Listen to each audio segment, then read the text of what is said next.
You were not stupid. You were intelligent. You just may not have your intelligence in traditional areas.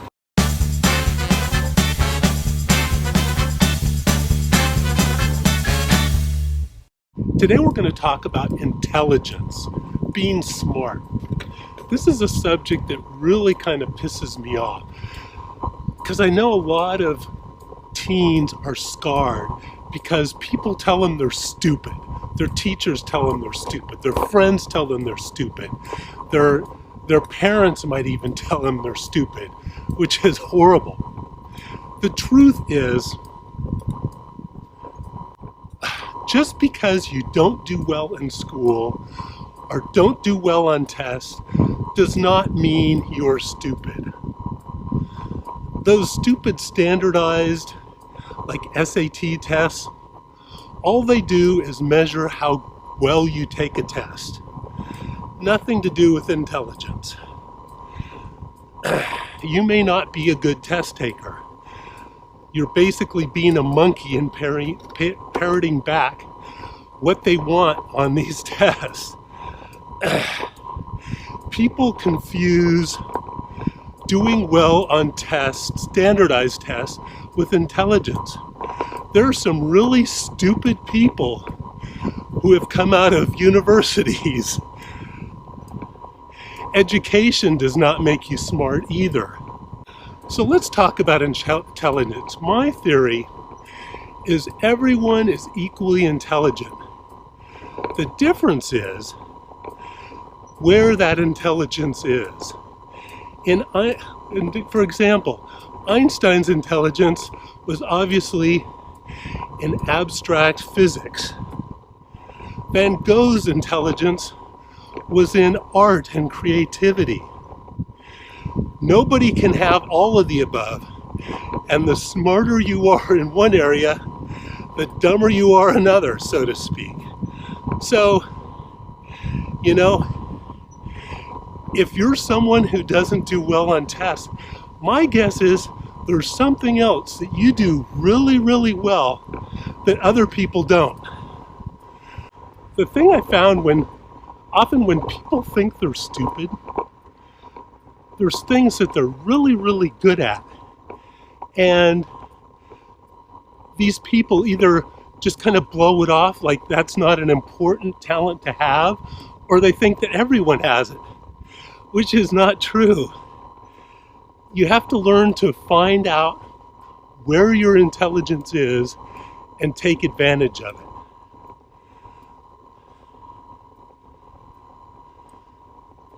So don't let anyone tell you you're stupid.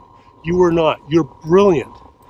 You may not be brilliant in the ways that are measured at school or that your parents are measuring you by or your teachers, but you are brilliant at something.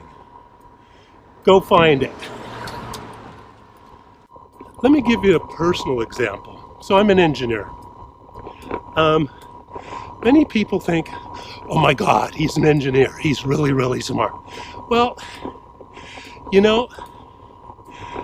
we do have to have a lot of background information in the sciences. We really kind of have to be the jack of all trades. With a little chemistry, a little physics, material science, statics, fluid dynamics, all of the above. But, most of us engineers are not pros at anything when we leave school. But what we are is persistent. People get this mistaken idea that, an engineer goes into their lab and, when the doors open, there's a beautiful, perfectly functioning invention coming out the doors on version 1.0. No. What engineers learn is to first, you leverage what other people have done. You don't start designing something until you see if there's something out there you can already use. If there isn't, you look how other people have solved this problem and see how you can adapt that to you. There's no point in doing work that's been done before. So first, we're really good at researching and leveraging off of other people's work. Next, we're persistent. There hasn't been one invention on the planet where the first version works flawlessly. Even in something simple, you know, it's an iterative process. And if you watched me at work, you might say I was stupid. It's like, let's take this for example. This rig that I'm filming with right now. This is the 5th version, and some of them were comical failures. If you had seen them, you would have questioned how smart I really am. But in each one, I learned something. Each one, I made mistakes, and those mistakes were just as valuable as the slight successes. Let me give you some examples. So the first one was just a prototype. It was a stick on the bike. Of course, a stick was like a fishing rod, and it bounced around, very unstable. So I thought, aha.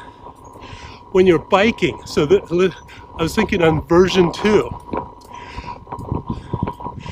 When you're going down the hill, hitting potholes, your whole body is shaking like that. But your head is always silky smooth because your whole body is a shock absorber. I thought, aha, I'll just put the camera on my helmet because that works fine. I do that with GoPros. It works pretty dang well. But I'm using an active stabilizer here, and it's actually kind of heavy. So I put it on a boom on my helmet so it was facing me. I had to put a counterweight in back, and it ended up really heavy. So heavy, in fact, that it was going to be way too dangerous to use. So that one I didn't even make on the bike. I walked around the house with it. This is not going to work.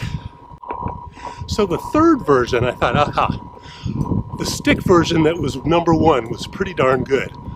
I'll just use a more stable material. I'll use aluminum. And that'll be fine. So I put it on my road bike. And once again, I didn't even take it on the road. It was too dangerous. Because of the way the handlebars worked, I couldn't turn the handlebars enough before it would bang the stick. And you know, some of these problems you just don't anticipate until you put it together. So anyway, that was kind of a good idea.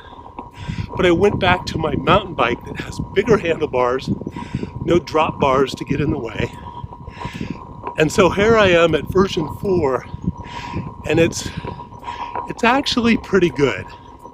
So my point of all this is that persistence is important, more important than brilliance. And you know, am I smart? No, I don't think so. I'm good at researching, finding out what's been done. I know the basics, and I'm not afraid to make a bunch of mistakes. Good time to talk about this. Malcolm Gladwell, pop writer, has this 10,000 hour rule, which is very hotly debated, but I actually believe him. What it says basically is that it's not talent that counts, It's not genius or intelligence in a certain area. What matters is directed practice. How many hours? And his thesis is that it takes 10,000 hours of directed study to become an expert at something, to become top 5% of your field. And I think that's true. So that's basically 20 hours a week for 10 years. Basically, every day after work for 2 hours is what it takes to be an expert. And that's what I've always told people, you know, find your passion and just get a job that pays the bills. Make sure it's only 8 hours, go home and follow your passion. Study, research, play if you're a musician. Become an expert. Put in your 2 hours a day, every day for 10 years. That's what it takes. Not brilliance. You don't have to be a Picasso, a Van Gogh, a Mozart. Just put in your practice. So please remember this. You are not stupid. You are intelligent. You just may not have your intelligence in traditional areas that are out where everyone can see them. Figure out what you're really good at. Don't assume that everyone can do it as well as you can. You have hidden talents. Just find them. And once you find an area you like, practice, practice, practice. 2 hours a day, every day, 52 weeks a year for 10 years. That's what it takes to be an expert. Persistence, persistence, persistence. That's it for today. Thanks for watching while I bike up the hill. I've gone about 1,500 feet, no, 2,000 by this point. Thanks for watching. Bis nächstes Mal. Auf Wiedersehen.